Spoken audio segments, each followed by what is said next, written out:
Welcome to this explainer. Today we're jumping right into the emotional climax of Stephen Leacock's classic 1913 story, With the Photographer. We're going to explore our completely timeless obsession with perfect artificial images. So let me ask you something. Have you ever looked at a heavily edited photo of yourself and thought, is that even me? Well, let's dive right into this because this exact question is literally the heart of our story. It bridges the gap between 1913 and our modern era of Instagram filters and Facetune.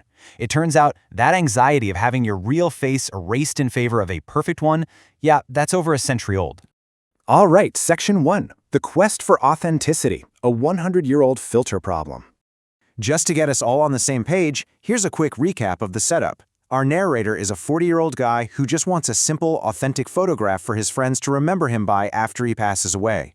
But during the actual photo shoot, the photographer aggressively critiques his natural face, basically telling him his features are all wrong.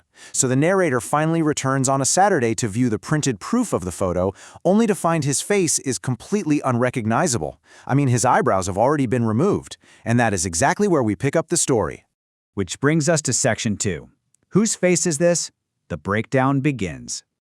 The narrator looks down at the proof and asks, what about the mouth? Is that mine? And he says this with this deep, real bitterness, a frustration that completely flies over the photographer's head.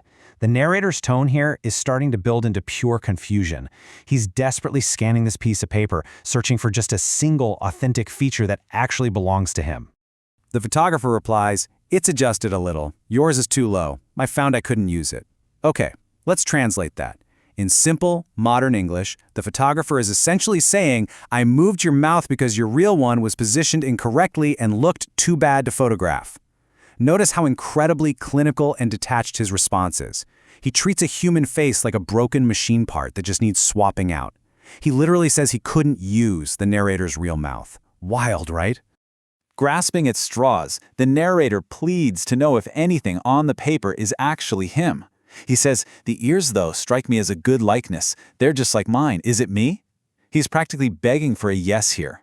He just wants to know that he still exists somewhere in this heavily edited image.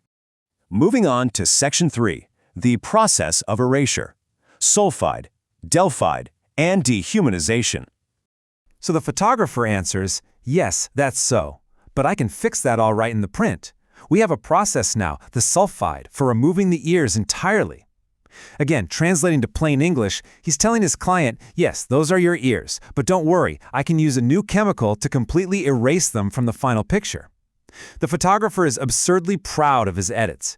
He views the narrator's natural human ears as a flaw to be wiped out by 1913's version of a Photoshop erase tool. Section 4. The final outburst. Righteous anger. He shouts, "Listen!" interrupting the photographer completely. The text tells us he draws himself up, animating his features to their full extent, speaking with a withering scorn that should have blasted the man on the spot. He is using his real, unedited, highly animated face to express his profound outrage. He's showing the photographer exactly what real life looks like compared to a stiff, artificial photograph. He continues his speech. I wanted something that would depict my face as heaven gave it to me, humble though the gift may have been. Let's break that down into easy English. He's saying, I wanted a picture of my real, natural face given to me by God, even if it is not conventionally beautiful. He just totally strips away the photographer's scientific arrogance with this simple, really beautiful defense of human imperfection. He owns his flaws. Listen closely to this next sentence because it completely underscores the real purpose of a photograph. He says, I wanted something that my friends might keep after my death, to reconcile them to my loss. It's not about looking like a flawless, airbrushed model. It's about leaving behind an emotional connection. I mean, if his friends look at a picture of a perfect stranger after he dies, that won't bring them any comfort. They need to see him. Then his anger gives way to this deeply poignant realization. It seems that I was mistaken. What I wanted is no longer done. He realizes that society's demand for authenticity has been completely replaced by a demand for superficial perfection. True portraits just don't exist anymore.